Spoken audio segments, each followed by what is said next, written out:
சொல்லுவாங்க, முயற்சிக்கும் 4 எழுத்து, முருகனுக்கும் 4 எழுத்து. முயற்சிக்கு முதல் எழுத்துமோ, முருகனோட முதல் எழுத்துமோ. மனுஷன் முயற்சி செஞ்சா கடவுள் முருகனோட இடத்த கூட அடைஞ்சிடலான்னு. வாழ்க்கையிலே வெறுத்து போய் ஒருத்தன் உட்காந்துருந்தானா. தேவதை வந்து கேட்டுச்சான், ஏன்டா இப்படி உட்காந்துருக்கேன்னு. அதுக்கு அவன் சொன்னானா, வாழ்க்கையே வெறுத்து போச்சு, இது என்ன வாழ்க்கைன்னு சொன்னானா. அப்படிலாம் நினைக்காத, வாழ்க்கையில இருக்கிற முதல் எழுத்த பாரு, வா, அந்த வாழ்க்கைய வாழ்றதுக்கு நான் உன்னை கூப்பிடுறேன்னு சொன்னச்சான் தேவதை. உடனே அவன் கேட்டானா, நீ வான்னு கூப்பிடுற, எப்படி வாழுவேன்னு. அதுக்கு அந்த தேவதை சொன்னிச்சான், வாழ்க்கையில இருக்கிற முதல் எழுத்து 2வது எழுத்தையும் பாரு, வாழ், அப்படின்னு நான் உனக்கு கட்டளையிடுறேன், இந்த உலகத்துல வாழ்ந்து காமிடான்னு. நீ ஈஸியா சொல்லிட்ட வான்னு, வாழ்ந்து காமின்னு வேற சொல்லிட்ட, எதை வச்சுட்டு வாழுவேன்னு கேட்டானா அந்த மனிதன். உடனே தேவதை சொன்னிச்சான், வாழ்க்கையில இருக்கிற கடைசி எழுத்து என்னடா தெரியுமா, கை, கைய வச்சுட்டு வாழுடான்னு சொன்னிச்சான்.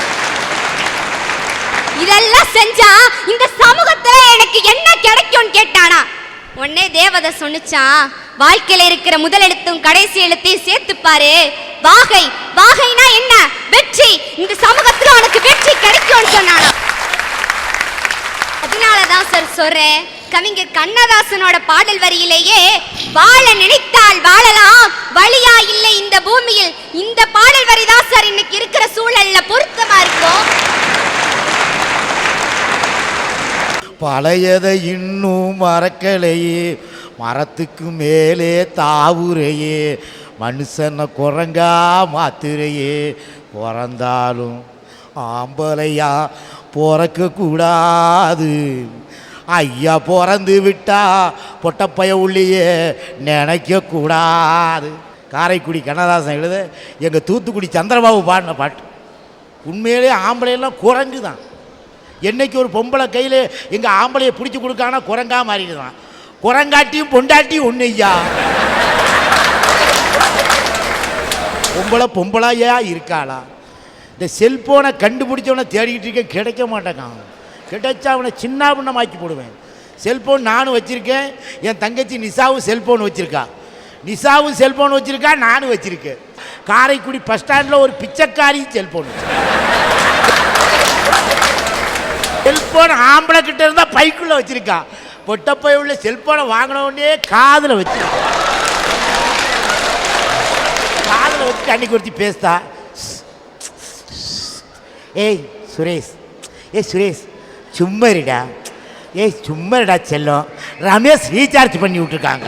விளங்குமா?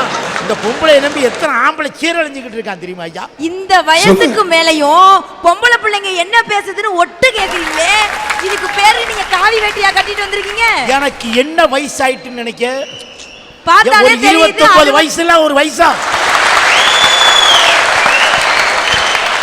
நான் திருச்செந்தூர்ல இருந்து வரேன். கடல் காத்த கந்தன், கந்த சஷ்டி நாயகன், சுனாமியை சுருட்டி வீசிய சூப்பர் ஸ்டார், வருங்கால முதலமைச்சர் எங்க ஐயா முருகன் இருக்காரு. முருகர் கோயில் அங்கே இருக்கு. ஐயா கோயில் எதிர்த்தால ஒரு கோயில் இருக்கு. எனக்கு காற்று வாங்கினேன்னா அந்த ஐயா கோயிலில் படுத்துருவேன். அன்னைக்கு அந்த ஐயா கோயிலில் அப்படி படுத்து தூக்கிட்டு இருந்தேன். 3 பொம்பளை பிள்ளைய வந்து உட்காந்துருந்துச்சு ஒரு தூணுக்கிட்ட. கடைசி புள்ள அந்த தூணுக்கிட்ட ஒருத்தங்கிட்ட உட்காந்து கடலை ஓட்டுச்சு. அந்த பிள்ளைக்கு ஃபோன் வருது. ஹலோ, யார் பேசுகிறது? அந்த பிள்ளை சொல்லுதா, நான் அக்கா தாண்டா பேசுகிறேன். அக்கா நீ எங்கே இருக்கேங்க? அந்த பிள்ளை சொல்லுது, நான் காயல்பட்டினத்தில் வசந்தா வீட்டில் இருக்கேங்க. அந்த பிள்ளை அதுக்கு தங்கச்சிக்காரி சொல்லுதா, நீ காயல்பட்டினத்தில் வசந்தா வீட்டில் இல்லை, ஐயா கோயில்கிட்ட உட்காந்து நீ ஒருத்தங்கிட்ட கடலை ஓட்டுக்கிட்டு இருக்கேங்க. எப்படி நீ செல்லும் புச்சி உனக்கு தெரியும்? அப்பாட்ட சொல்லிடாடாங்க. அப்பாட்ட நான் எப்படி சொல்லுவேன்? நீ தூணில் உட்காந்து கடலை ஓட்டுக்கிட்டு இருக்க, நான் கடையாச்சி தூணில் உட்காந்து கடலை ஓடுவேங்க. பொம்பளையா இருக்காளாயா? ஏன்னா ஒன்று, பாராளுமன்றத்தில் 33% இடஒதுக்கீடு இப்போ பெண்களுக்கு கொடுத்துருக்கேன். ஆனால் இங்கே திருச்செந்தூர் கோயிலில் 55% இட ஒதுக்கீடு கொடுத்துருக்கோம். அம்மா, நீங்கள் திருச்செந்தூர் கோயிலுக்கு போனீங்கன்னா முதல்ல பாருங்கள், ஒரு டிஜிட்டல் போர்டு இருக்கும், திருடர்கள் ஜாக்கிரதை. 56 திருடர்கள் 55 பேர் பொம்பளை, ஒரு ஆம்பளையா. அதையா கள்ளப்பையனை நம்பி சட்டையை கலத்தி போடலாம், கட்டின பொண்டாட்டியை நம்பி எவனா சட்டையை கலத்தி போட முடியுமா? காசை சுத்தமாக சுற்றுவாயா. இந்த பொம்பளையும் வச்சுக்கிட்டு நாங்கள் குடும்பம் சமாளிக்கோமே. பிறந்தாலும் ஆம்பளையா பிறக்கலாம் ஐயா. இந்த ஆம்பளை பிறந்து என்னையா சாதிக்க போகிறோம்? அதான் கண்ணதாசன் சொன்னான், பிறந்தாலும் ஆம்பளையா பிறக்கக்கூடாது, அப்படி பிறந்து விட்டால் பொம்பளையை நினைக்கக்கூடாதுன்னு சொன்னான்ல, அந்த வரிதாயா என்னைக்கு நிற்கும்? புளியடி தம்பம் என்ற ஊரைச் சேர்ந்த ஜே சுமதி என்பவரை மேடைக்கு அழைக்கின்றோம்.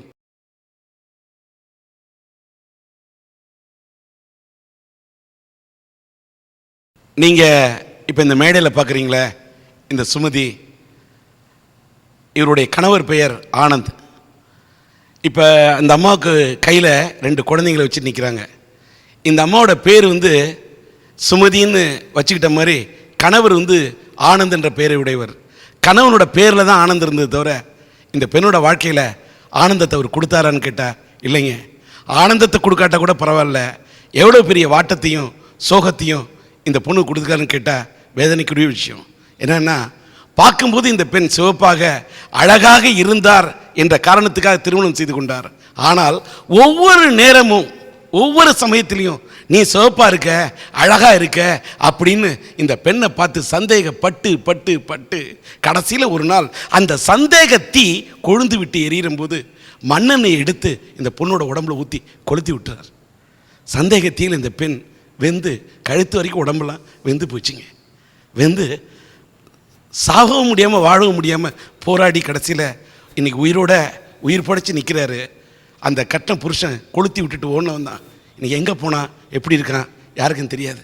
ஆனால் இந்த பெண் அந்த செந்தியில் வெந்து இன்றைக்கி சந்தியில் நான் நிற்கிறேன்னு சொல்லக்கூடிய அளவுக்கு இவ்வளோ பிரச்சனைகளையும் சந்தித்து நின்னாலும் என்னோடய 2 பிள்ளைங்களையும் எப்படி வளர்ப்பேன்னு கண்ணீர் விட்டு அழுதபடி நின்றார்.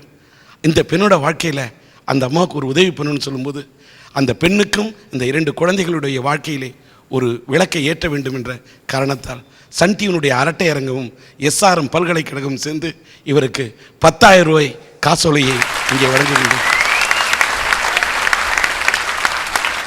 இந்த தருணத்தில் உங்களை பார்த்து நாங்கள் கேட்டுக்கலாம் ஒன்று தான், ஒரு கணவனுடைய சந்தேக தீயில இந்த அம்மா வெந்து போனாலும் தன்னுடைய வாழ்க்கை போனாலும் பரவாயில்ல, தன் பிள்ளைங்களை காப்பாற்ற வேணும்னு போராடக்கூடிய இந்த பெண்ணுக்கு உங்களால் என்ற உதவியை நீங்கள் செய்ய வேண்டும் என்ற இந்த கோரிக்கை வைக்கின்றோம்.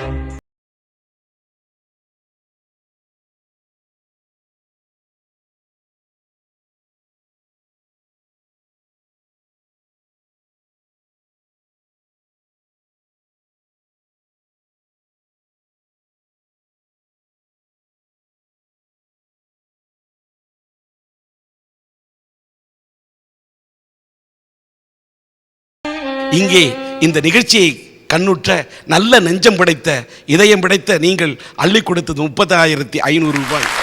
சன் டிவியின் அரட்டை அரங்கம் 10,000 ரூபாய், மொத்தம் 40,500 ரூபாய் இந்த சுமதிக்கும் அவருடைய பெற்றெடுத்த குழந்தைகளின் நல்வாழ்வுக்காகவும் இந்த சன் டிவியினுடைய அரட்டை அரங்கத்திலே இங்கே வழங்கப்படுகிறது.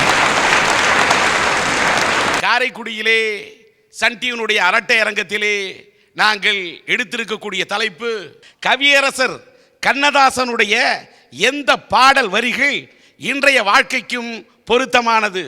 வாழ நினைத்தால் வாழலாம், வழியாயில்லை பூமியில். யாரைத்தான் நம்புவதோ பேதை நெஞ்சம், அம்மம்மா பூமியிலே யாவும் வஞ்சும். தென்னையை பெத்தா இளநீர், பிள்ளையை பெத்தா கண்ணீர். நல்ல மனைவி, நல்ல பிள்ளை, நல்ல குடும்பம் தெய்வீகம்.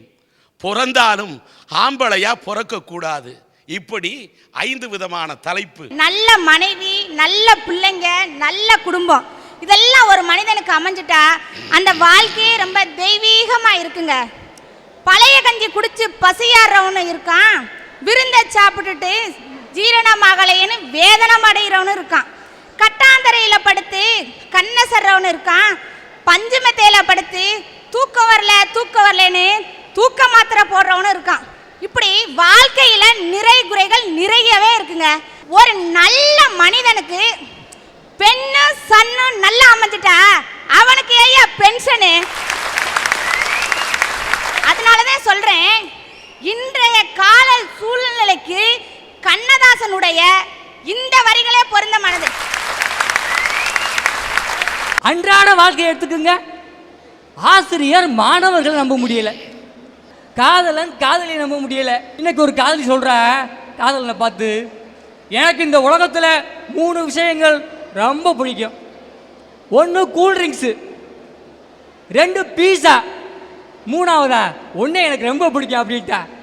காதலனுக்கு ரொம்ப சந்தோஷம். ஏமா சொல்கிற கேட்டான். அவள் சொன்ன கூல்ட்ரிங்க்ஸு குடிக்கிறதுக்காக பிடிக்கும், பீஸா சாப்பிட்றதுக்காக பிடிக்கும், உன்னைய இது 2க்கும் காசு கொடுக்கறதுக்காக பிடிக்கும் அப்படின்ட்டா. காதலை நம்ப முடியல சார். அதனால தான் சொல்கிறேன், யாரைத்தான் நம்புவதோ பேதை நெஞ்சம் அப்படிங்கிற கண்ணதாசனுடைய வரிகள் தான் சார் இன்றைய வாழ்க்கைக்கு பொருத்தமாக இருக்கு. சார், கடவுள் உலகத்தில் உள்ள ஒவ்வொரு மனுஷனுக்கும் ஒரு 3 விஷயத்தை கொடுப்பான். இந்த 3 விஷயத்தை இழந்துட்டான் அப்படின்னா திரும்பி பெறவே முடியாது. என்னன்னு கேட்குறீங்களா? முதல்ல அப்பா, 2வது அம்மா, 3வது நம்ம செலவழிச்சுக்கிட்டு இருக்க இந்த நேரம். இந்த 3ஐயும் இழந்துட்டோம்னா நம்ம வாழ்க்கையில் திரும்ப பெறவே முடியாது. நான் என்னோடய வாழ்க்கையில் நான் பிறந்தோடனே என்னோடய முதல் சொத்தையே கடவுள் பிடுங்கிட்டான். நான் பிறந்தோடனே எங்கள் அப்பா இறந்துட்டாங்க. என்னோடய வாழ்க்கையில் மிச்சம் இருந்தது ஒரு கையில் என்னோடய தாய், இன்னொரு கையில் என்னோடய நேரம். எல்லாருக்கும் தாய்ங்கிறவங்க ஒரு உயர்ந்த ஸ்தானத்தில் தெரிவாங்க. என்னோட தாயை பற்றி சொல்லணும்னா, தெய்வத்தை யார் நேரில் பார்த்தாங்கன்னு எனக்கு தெரியாது, அதை தெரிஞ்சுக்கவும் நான் ஆசைப்படலை. ஆனால் என்னோட வீட்டில் நான் தினம் பார்த்துக்கிட்டு இருக்கிறதே தெய்வத்தை பார்த்துக்கிட்டு இருக்கேன்னா என்னோட அம்மாவோட முகத்து முடியும் சார். என்னோட அம்மாவோட முகத்து முடியும். என்னையும் எங்கள் அக்காவையும் கஷ்டப்பட்டு வளர்த்தாங்க சார். ஒரு காலகட்டத்தில் 2 குழந்தைங்களையும் ஏற்றுக்கிட்டு தன்னை ஒரு மனைவியாக ஏற்றுக்கிறவரை கணவராக ஏற்றுக்கிறேன்னு எங்கள் அம்மா சொன்னதை வச்சு ஒருத்தர் வந்தார் சார். நான் இந்த மாதிரி குழந்தைகளை ஏற்றுக்கிறேன், உன்னையும் ஏற்றுக்கிறேன் அப்படின்னு சொல்லி 2வது கல்யாணம் பண்ணிக்கு அவரும் வந்தார் சார். அந்த அயோக்கிய காலப்போக்கில் விஸ்வரூபம் எடுத்து தினைக்கு குடிச்சிட்டு வருவா சார். எங்கள் அம்மாவை போட்டு அடிப்பா நைட்டு. எனக்கு 3 வயசு, எங்கள் அக்காவுக்கு 6 வயசு. நாங்கள் ஓரமாக நின்று அழுகத்தர சார் முடியும். என்ன சார் தடுக்கவா சார் முடிஞ்சிச்சு? அன்னைக்கு நம்ம 2 பிள்ளைகளுக்காண்டி இவனை கட்டிக்கிட்டோம். இப்போ போய் நம்ம இவனை எதிர்த்து ஏதாவது பண்ணிட்டோம்னா ஏதாவது பிரச்சனை அம்பிட்டு கஷ்டத்தை பொறுத்துக்கிறாங்க சார்.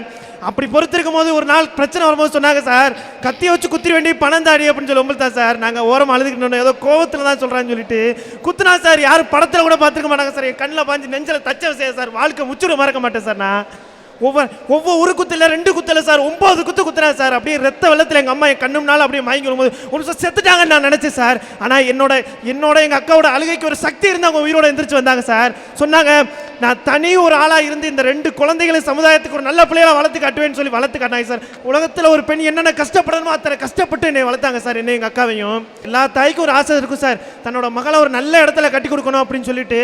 எங்களுக்கும் ஒரு வரன் வந்துச்சு. ரொம்ப சந்தோஷமா ஜாம்னு எங்கள் அக்கா கல்யாணத்தை நடத்தி வச்சோம். சரி, வந்தவனா சரியா இருப்பான்னு பார்த்தா வரதட்சணை வேணும்னு சொல்லிட்டு அவங்க அம்மா அப்பா பேச்சுக்கிட்டு தினம் எங்கள் அக்காவை நச்சரிப்பான் சார், போட்டு அடிப்பான். அத்தனை கஷ்டத்தையும் பொறுத்துக்கிட்டு நம்ம அம்மா மாதிரி நம்ம வந்துடக்கூடாதுன்னு சொல்லி அத்தனை கஷ்டத்தையும் பொறுத்துக்கிட்டு வீட்டில் இருந்துச்சு சார். ஒரு நாள் நைட்டு 11 மணிக்கு வந்துச்சு வீட்டுக்கு. அம்மா என்னை அடிச்சு விரட்டிட்டாமாவே, இனிமேல் நான் வாழலாமா, நீ எங்களை வளர்க்கலையாம்மா, அது மாதிரி என் குழந்தைய நான் வளர்த்துக்கிறேன்னு 1.5 வயசு குழந்தையோட வந்து வீட்டில் இருந்துச்சு. வரதட்சணை கொடுமையால வாழா வெட்டியா வந்து உட்கார்ந்துருக்க ஒவ்வொரு பெண்களோட கண்ணீரோட வேதனை என்ன தெரியுமா உங்களுக்கு? நான் பார்த்திருக்கேன் நேரில் இருந்து. நான் பார்த்திருக்கேன் நேரில் இருந்து. உங்களுக்கு நான் என்ன சார் கைமாற்ற முடியும்? அம்மா சொன்னாங்க, கஷ்டத்தை கஷ்டமா நினைச்சிடாதரா அப்படின்னு சொல்லி. கஷ்டப்படும் போது நீ என்னமா நினைக்கிற? உன்னை விட யாராவது ஒரு ஆள் கஷ்டப்படுவான் பார்த்திருக்கியா காலேஜில், அவனை பார்த்து ஒருபடி நம்ம மேலே தான் இருக்கோம்னு நினைச்சு சந்தோஷப்படுறா அப்படின்னு சொல்லி அம்மா சொல்லுவாங்க சார். அந்த வார்த்தை என்னை வாழ வைக்கணும் சார். இன்னைக்கு நான் என்ன செய்யறேன்னு கேட்குறீங்களா? எல்லாரும் சொல்லுவாங்க அதிகாலை எத்தனை மணி அப்படின்னு சொல்லலாம். எல்லாரும் 5 மணி சொல்லுவாங்க. ஆனால் என்னோட அதிகாலை எத்தனை மணி தெரியுமா? தினம் கடந்த சில வருஷமா 2:30 மணி, நள்ளிரவு 2:30 மணி தாங்க என்னோட அதிகாலைங்கிறது.